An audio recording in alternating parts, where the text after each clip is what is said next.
Good morning, everyone, and welcome to our Masterclass Mini.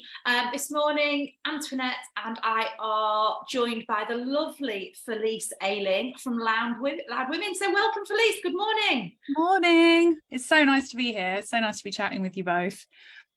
Absolutely, and we are thrilled to have you. So for people who are maybe joining us for this Masterclass Mini for the first time, this is a little sneaky preview of the wonderful women we have in our tribe and all the different businesses and what they offer and how they can help your business to grow. So we're just going to get a little mini sneaky peek into what Felice does and how she helps women within her business, and then who knows, more in the future. So I'm going to hand straight over to Antoinette this morning, who's going to crack on with question number one. And so it's Felice from Verb And. I've got a bonus question. Do people often get it wrong and say verb brand? Yes. Yeah. Apologies that we did. Yeah, Verb And was one of these. I needed to register my company. I didn't have a name for it. I wanted something around sort of connections and links and this sort of idea of, sort of bringing different things together. But anything like that was already taken. So I actually went to the Dutch language and just started putting in random English words and got translations. So that's where I got Verb And from. Yeah, but it was kind of a nothing nonsense word, really, just to get my business registered. But the brand that I actually use most now is Loud Women. Okay, but know. All my accounts and everything are still set under Verb And. That's my apologies there. It is the same when I created my business name. It's like feels so long ago, and then it's kind of how do you change things? How do you move things across? It is kind of a transition that you have to do. Yeah, I'm going to have to change it at some point. But it's Loud Women's the program, Verb And's the background, actual official company. Brilliant. Amazing. Good to know. So question number one, and just for everyone listening out there, remembering it's a Masterclass Mini, it's fast and furious. This is a taster of the lovely Felice in the hopes that you want more and a Q&A session with her further down the line. So Loud Women is all about being a brand and content strategist. What does that actually mean? And why on earth do businesses need one of those? So it's a really good question. And actually, different brand strategists will do slightly different things. So it is quite a broad catch-all term. So what I do specifically is I work with businesses really to find out and bring to life the underlying story behind the brand. And the story around how the brand actually impacts clients. So it's sort of the backbone of the company. It's why it exists. It's the benefits of the service to the clients, but it's also thinking about the sort of client that the brand benefits the most. So we go into to preparing ideal client avatars. We look at the core story behind why the brand exists. We look at the impact of the products and services, the bigger impact of the products and services. And then we look at how do we bring that to life through content and communicate that in a way that really resonates with the ideal customer and the audience in a way that's actually going to bring in revenue and sales and help the business to grow. Music to my ears. Oh, I love another marketeer in the room. It's brilliant. Fantastic. So my question is, how did you start your business and why? Right. So this is it's actually quite a big story, but I'm going to try and tell it succinctly. So I've been working in marketing for over 20 years. Started when I was 22 in a little PR job. And, I've worked my way up. I'd been, working at a senior level probably for about the last 7 or 8 years of my career. One of the things I was finding was working at that level, I was kind of being expected to work in a way that didn't really align with my values. And my response to that was to start making myself smaller, quieter, chipping away at who I really was in order to be accepted and to perform well. And I hit burnout and just couldn't do anymore. So, just over 2 years ago, I quit my job, registered Verb And I thought, right, I'm just going to go out and do it my way now. And one of the things I love about this is that working for myself and working as a consultant, I get to meet so many different people, and I can be working on 5 or 6 different brands at any one time, which I love because I do have a bit of a shiny object syndrome. I get easily distracted. So being able to actually jump across different brands and also just meet so many amazing and interesting people. But Loud Women was only really born after the first year. That's when I really decided that if my superpower is marketing small businesses, that I really wanted to focus that in for female-owned businesses, because in my experience as a woman in business and, you know, running a business, I do think that we are not encouraged to be loud and self-promote and speak our truth.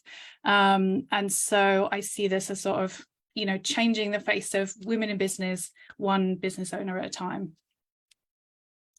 So yeah, a big dream, starting small at the moment. I love that. And actually, for anybody that's listening, I'm in the middle of a Felice Ayling experience, and it's wonderful. It's very empowering. I feel very seen. Yeah, the whole process has been thoroughly enjoyable to date.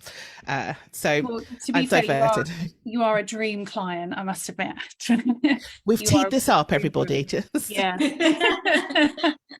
Thank you. Yes. So following on, what are the most common challenges that you'd say you find in the businesses or with the individuals that you work with? Yeah. So actually, the vast majority of my current clients have come to me telling me that what they need is help with their content. That's what they come to me and they go, right, I'm struggling with my content. I'm struggling with social media. Maybe they've used a freelancer or they've, you know, watched some videos and stuff. And they go, right, I need to be posting, you know, 3 times a week and I need to be talking about this part of my business. And so they come to me and say, I just need help with my content. It's just not really landing right. The vast majority of those people, there's one of two things going on. Either they're not 100% sure what their offer is, so they haven't got that absolute clarity of what am I selling and who am I selling it to and why should they care. That's the sort of the big, you know, the big question. Or they do know what they're selling and who they're selling it for, but they're not confident to actually go out there and say it. And that's, I mean, the programs that I run are a sort of mix of, you know, proper strategic support, planning, but there's a big dose of confidence coaching in there, because everybody's business is unique and everybody's business has a really unique and interesting story to tell. But often when it's your business, you don't see it, or the thing that you do really well, you go, well, I just do it, you know, that's not special. And so part of that is to try and replay that back to my clients and help them to see themselves through my eyes, which is always positive. I'm a big cheerleader, and I think it's about creating that connection to the business with the business owner. So they look at that and go, that's what I wanted to do, that's what I wanted to create, and that's what I wanted to say. So yeah, that's that for me. If you know, there's definitely people out there that have businesses that are much more, it's a product and it's mass market. Those people need a marketing plan. You know, they need to be thinking about their ad strategy, and you know, that's not, I did that for years, it's not the part of marketing that I love, so I don't do that anymore. But I work with people that have a passion and a purpose behind their business, and by bringing that into their content and the marketing, it really helps them to stand out in the marketplace. And you're absolutely right. I think it's what we see in the tribe, in particular when me, Antoinette and Lizzie get together in a bit of a triangle, you know, we know how brilliant the other ones are, but actually ourselves, you know, that imposter syndrome kind of comes in there, and we don't actually always give ourselves credit for the things that you're doing and putting out there. So having that feedback, having that come forward is so important. And you know, that going into the content and being confident in that is huge, definitely. And I think it's about giving people permission as well to actually step into their power and step into the part of the business that they love the most, and be able to communicate that that out. You know, Antoinette and I have been talking a lot about her business, and what's so amazing about it is the purpose behind the business itself. So being able to bring that to life and say to people, this is why the business exists, and you're now a part of that, being one of our customers, can be so much more powerful than simply communicating what the service is. Yeah, absolutely. Fantastic. So what is your professional superpower? So my professional superpower is, and it's funny, I actually just did a quiz on this with a coach a couple of weeks ago, and it always comes out the same, is I have the ability to connect the dots in a way that other people miss. So I can spot things very quickly, and I'm able to interpret them, and in a really sort of, I guess, creative way.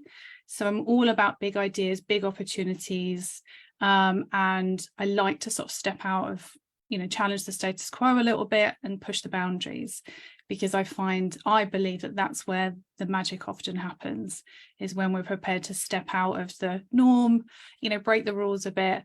I think that's where we really start to find our own power, both as women and as business owners. And I do have a natural talent for cheerleading and helping people to feel empowered and supported and really positive. Well, it's so true. I've got a surprise question for both of you, actually. Okay. Sorry. Because you've alluded to the fact that you're both marketers in the room, and both of you, I love working with both of you, but for slightly different reasons. So for people listening out there, what would you say is the difference between the two of you? Because I think, in my ignorance, that you do two slightly different things, and a lot of things, and then you share a lot of things in common as well. But yeah, are you able to distill the differences between what the two of you offer? Felice, you may not know what Lindsay does. That's an unfair question. So I think how I understand it is Felice is the big picture. She is the big listener that listens to all of those key things about who a person is and what that USP is behind that business.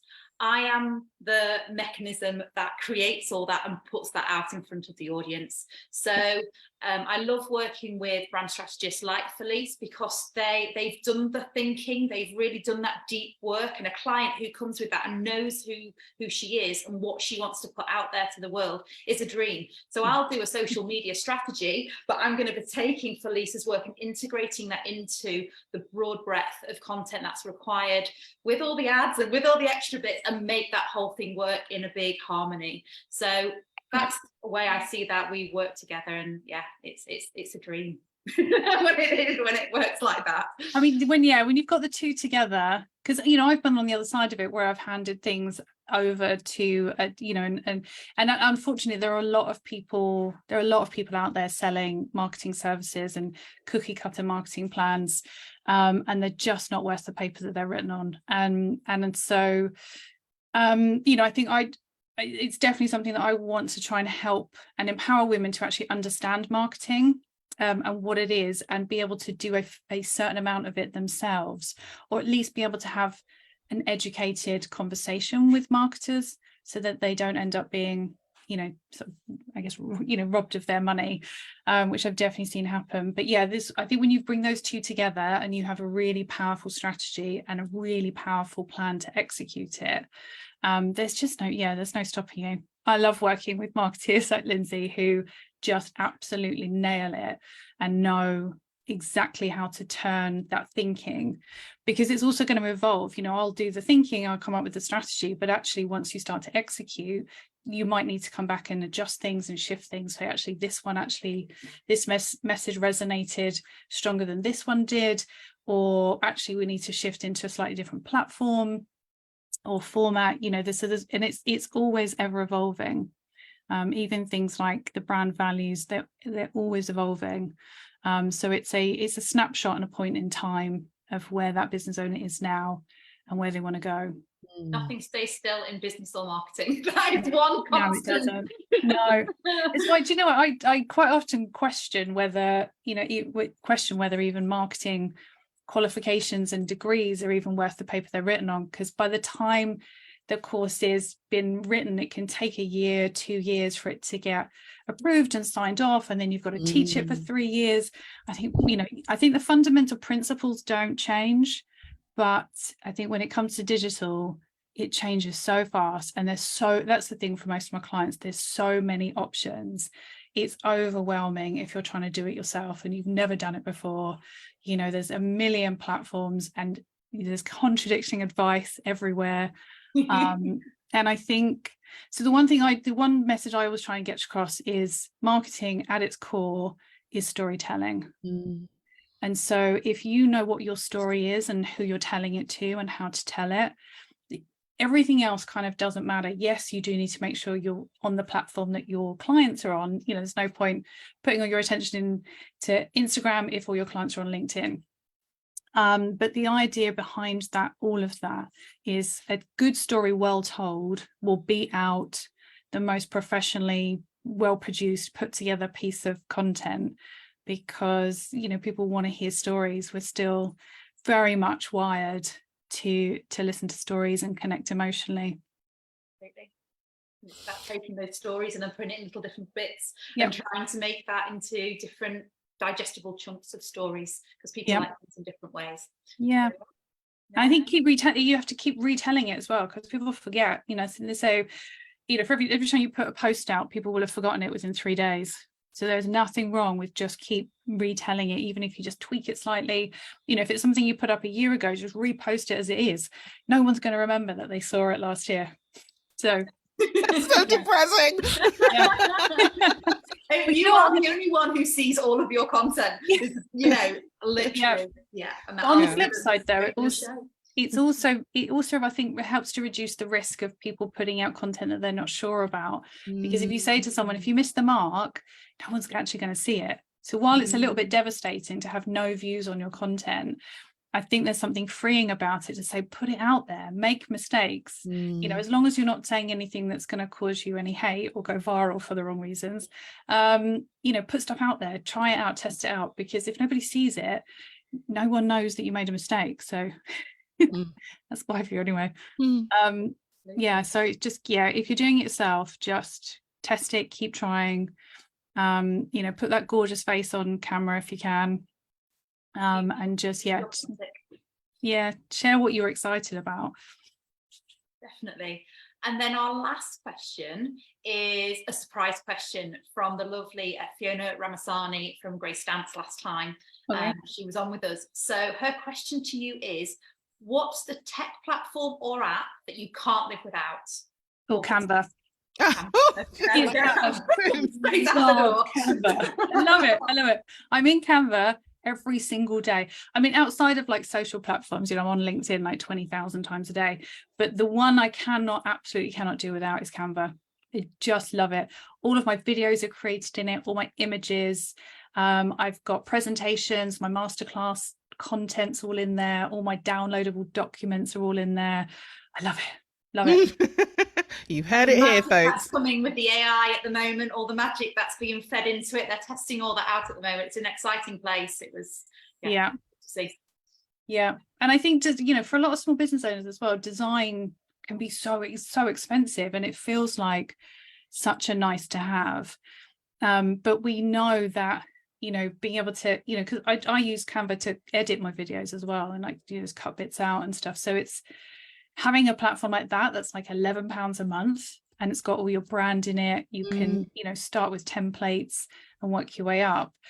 I just think it's a must-have for any brand, especially small businesses, especially the ones that are just starting out. And it's kind of fun. I love going in there and just creating things and making little bits and pieces in it. Look at Antoinette's face. She's not fun. She hates it. That's why she has you, Lindsay. I do, yeah. I think the top tip with Canva is, if you're going in as a beginning business owner, never start with a blank. You should always start with a template because they've been created by graphic designers. They're there, you Yeah. know, so adapt them for what you're doing. So, you know, starting from a blank page on anything is really hard. Use the templates that are in there. That's what you're paying for. Yeah, and you know, once you start playing around with it, you can create little animation videos in there as well. Like, it's just literally the lists are endless, and there's so much fantastic support in there. Like you said, there's all these templates that other people have created as well and shared into the platform. So yeah, I absolutely cannot do without Canva. And also I can play with it on the go. So I've got everything's on my desktop and my phone at any one time. So anything that I've created, you know, on desktop, I could just go into my phone, download it, whack it up on Instagram if I want to. Well, there's a little thing that I learned today. I never thought to access Canva on my phone. That's how stressful the whole thing makes me feel anyway. But, good to know. Good to know. Brilliant. Felice, it's felt really short. I feel like there's a wealth of knowledge that we haven't even tapped into. And I'd love to be able to have you back at some point in the future where we can invite our audience to come in and pick your marketing brain. It'd be a really great double whammy to have two strong people in the room that could maybe help people with their marketing stuff. I should also say that, Felice, you're going to be part of our January retreat as well. So yes, it might it might be that you end up in a gnarly problem group with Felice. So that would be an absolute gift for someone like you if you're there. But equally, you know, she'll be wanting to have wonderful women like her speaking into her gnarly problem of the day too. So look out for those. They're coming out in the next week or so, the dates on all of that. So yeah. Great. We are done. Well, that's gone so fast. Yeah, it has. It does. It's a masterclass mini. Yeah. It's fast and furious. Thank you so much once again. And we will catch up with you. Fab. Yeah, Thank you. Bye.